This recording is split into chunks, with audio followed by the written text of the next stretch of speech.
Good morning. I just had a text come over that I was waiting for. I'll have to read it after.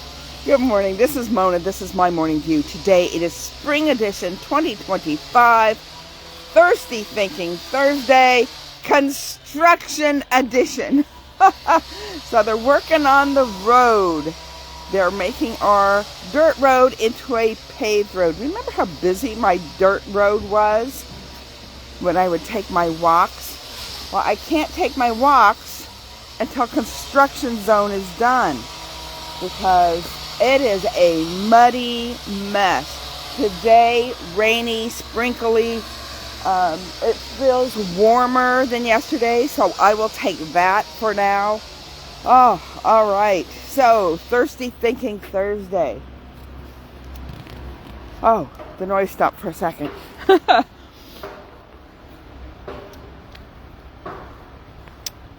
True and truth. Something can be true, but not the truth.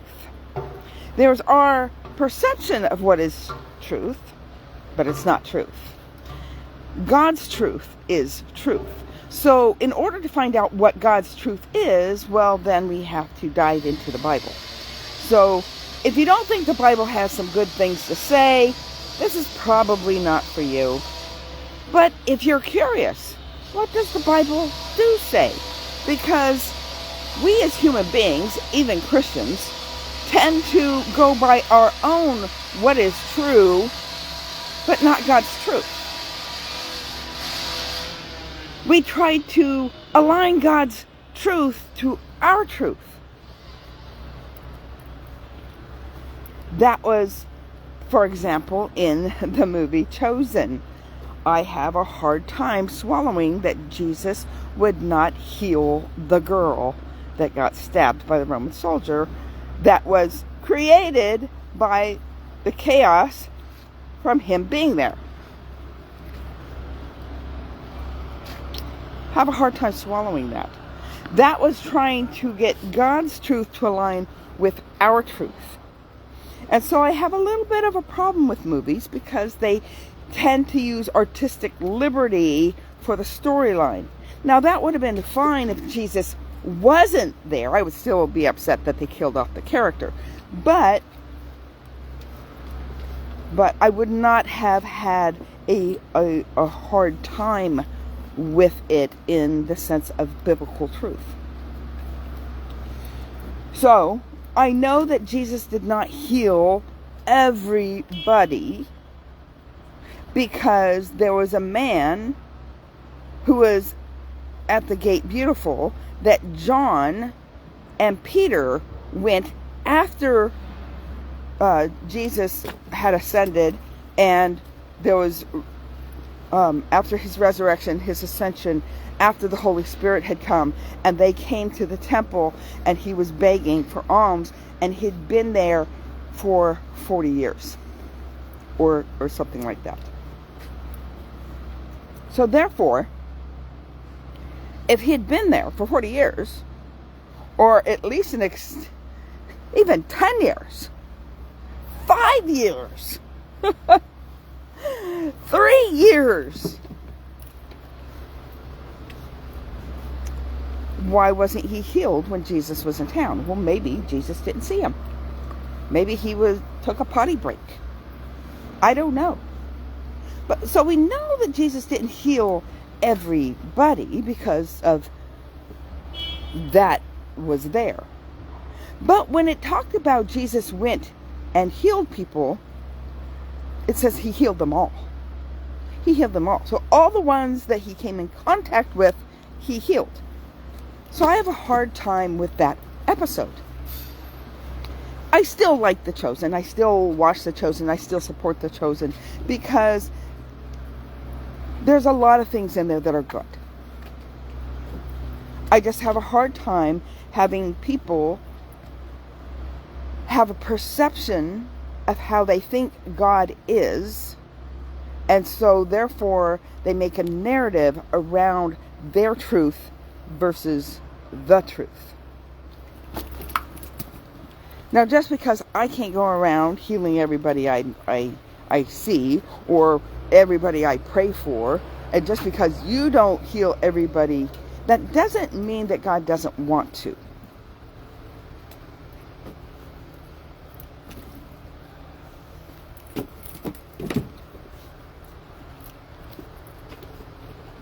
I'm not talking about healing today. It was just a place where my brain was like, I just watched the movie Chosen. I went to the movie theaters and watched the movie Chosen, and it showed that scene when it was showing its, what has happened before and then what's happening now.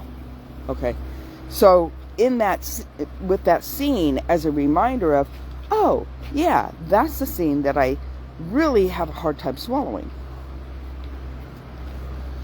I don't claim to know it all.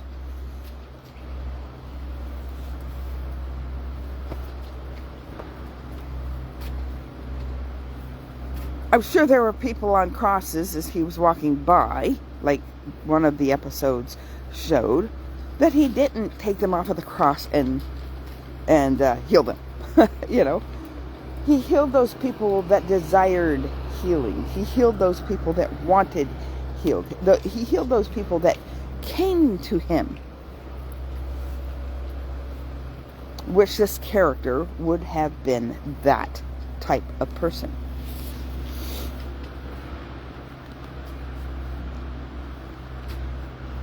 Our truth is not always aligned up with God's truth. But that doesn't mean that we need to bring God's truth to align with ours. We can have circumstances happen around us, and we mark that as truth, as true. It's true. But a lot of times we'll mark it as truth because it's like, I'm telling you the truth. No, you're telling me the truth. You're telling me the truth, not the truth.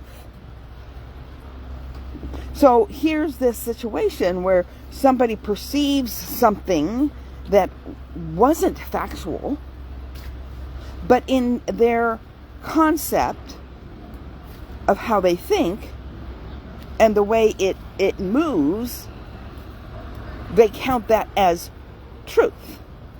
This is the truth about the situation. And it's not the truth at all. It might not even be true because our emotions and our senses lie. Oh, did you know that? Before I move on, I just remembered. Go to my YouTube channel after you've watched this live. Go to my YouTube channel, Mona E. Harrison. Hit subscribe. It only gives me 3 minutes to do my live. That is impossible for me to do right now. I have not learned that art to be able to take all my thought, the entire thing, and bring it down into one thought. I can give you a nugget of that thought, a piece of the puzzle, but you won't have the whole puzzle in 3 minutes. Sometimes you won't have a whole puzzle in this session, and I have to do a couple of days of it. So, like, subscribe, hit notifications, comment, do all the bells and whistles. All the bells and whistles over on YouTube, Mona E. Harrison. Now that I got that commercial out of the way, let's move on to our regular scheduled program. So, our emotions and our senses lie to us. How do I know this? Bringing it down to the basics without giving you all the science of the situation is this. You're sitting in a parking lot in your car, minding your own business. And the next thing you know, the car's moving. And you grab a hold of the dashboard or the car door or something. You're like, and you didn't move at all. You didn't move. The car next to you moved. What happened? Your senses lied to you. your emotions, because you have lived the life that you've lived, and circumstances have come along and created a pattern of response for you, that when something happens, you automatically go there. The little trigger sign pops up in your brain, says, go this way, this is the way you're supposed to react, because this is the way you've always reacted, and we're going to stick to the program. Without settling your spirit, taking that thought captive, bringing it to the throne room. Again, nasty doggy. You can't play with your new one. You got to play with this one where all the dirt gets into all the teeth mark crevices. Blah. All right. You know she's the star of the show. There she is. The whole reason we're out here. All right. So we think something happened, and we go into over dramatization in our mind. We start the R-E-E-L versus the R-E-A-L. I've been on that case a lot because I'm seeing it a lot. The R-E-E-L is what we play in our mind. The R-E-A-L is God's truth.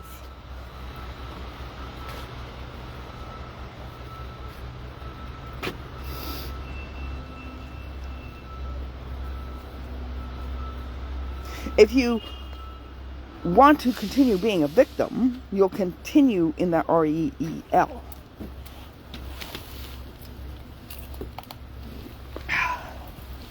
Cleaned it off a little bit in a puddle. Oh.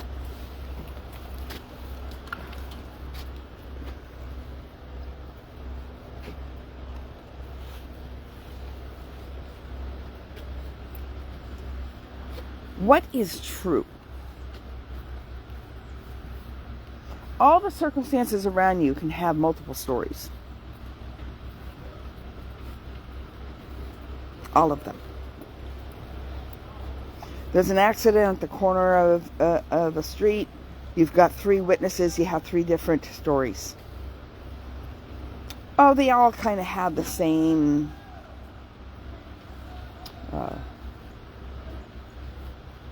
you can get a gist of it. A gist of what happened. Even if there's a camera there. The camera is there. And it only gives a part of the story. Have you ever seen a football game where they had to do a replay? It's starting to rain, and I don't have a cover underneath my thing over there. So I have to come over here, grab the dog dish, let the dog in if she wants, and finish. Because I can't have her out in this rain. All right. So what happened is, they have to watch the replay. And how many times we're sitting there going, oh, he was in the line.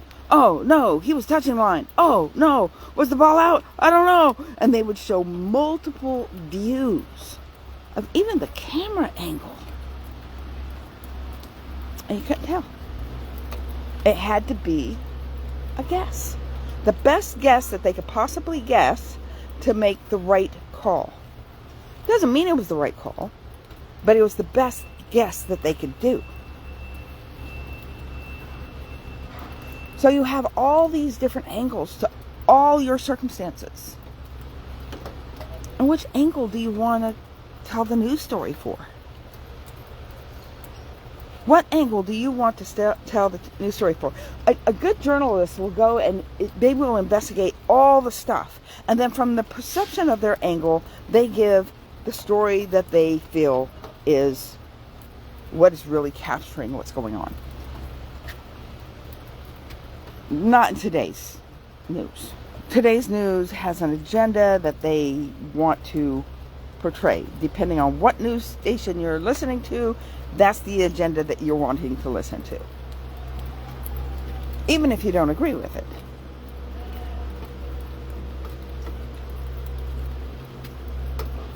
Doesn't matter. Doesn't matter what the agenda is. They have an agenda. And so therefore their agenda is to portray that agenda. News is not always right.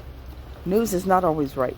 You cannot use news source as your references for fact. You cannot.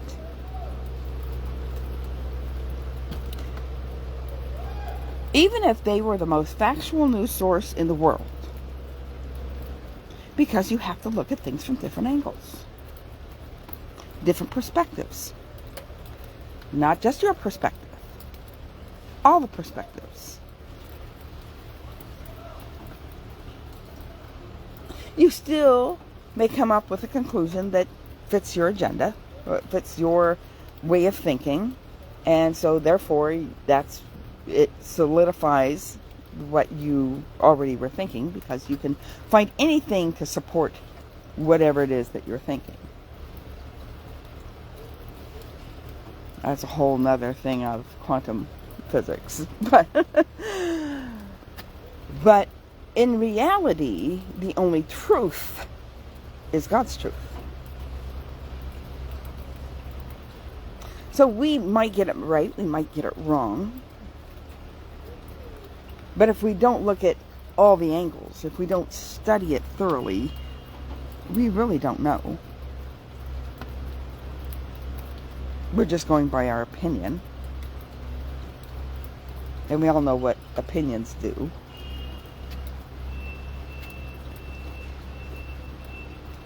Because it's your truth, not the truth.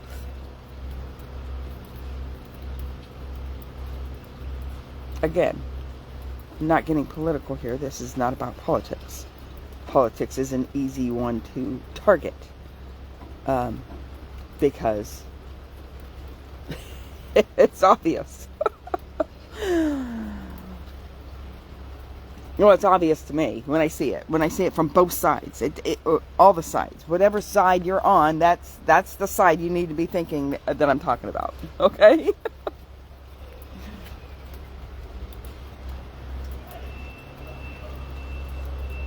What truth do we stand on? Do we stand on what is true in our own minds, or do we stand on God's truth?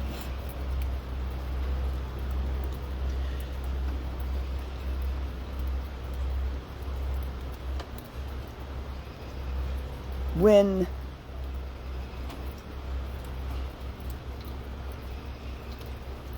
we decide to stand for something, if you haven't checked it out from all angles, you're setting yourself up for a fall. Because if you are wrong, you are going to look like a total idiot. I don't like looking like that. Sometimes people think I'm a total idiot for being on here talking the things that I talk, but I talk about the things that I know, not the things that I don't know. And if I don't know them, I put a disclaimer out there and say, hey, I heard this. Don't know if it's true, but it's something to think about. Because Thirsty Thinking Thursday is what we're thinking. What do we think? What are the thoughts that we think? Well, let's help when we're really hungry for something that we really want to think about. We're going to dive into it. Do you dive into the truth?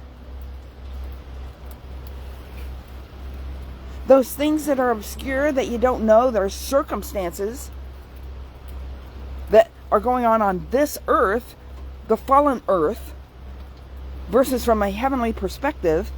If you're going to do that, let me tell you that what the church says is not necessarily the heavenly perspective. I'm letting you know right now.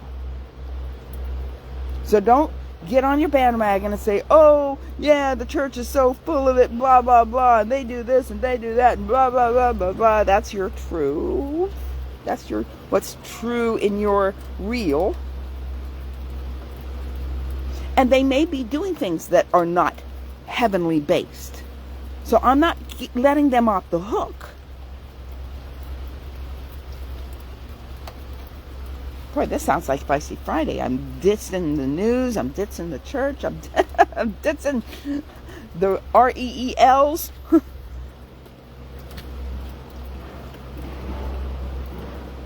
We want to know as much as we can about those things we are thirsty for.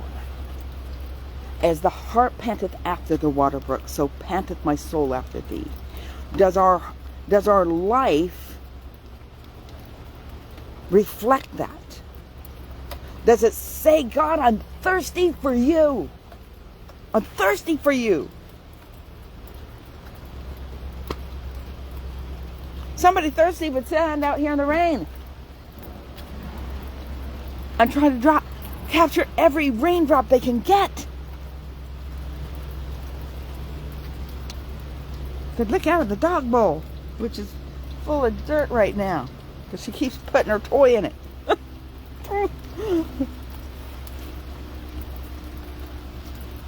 When you're thirsty, you'll drink anything, but when you're thirsty and you drink lukewarm water, it's blah. You want hot water? I used to drink hot water in the morning. Put a little bit of lemon in it. Refreshing. It warmed my innards because it was cold. Hot, thirsty day, cold water. Oh, that's refreshing. But lukewarm, bleh, disgusting.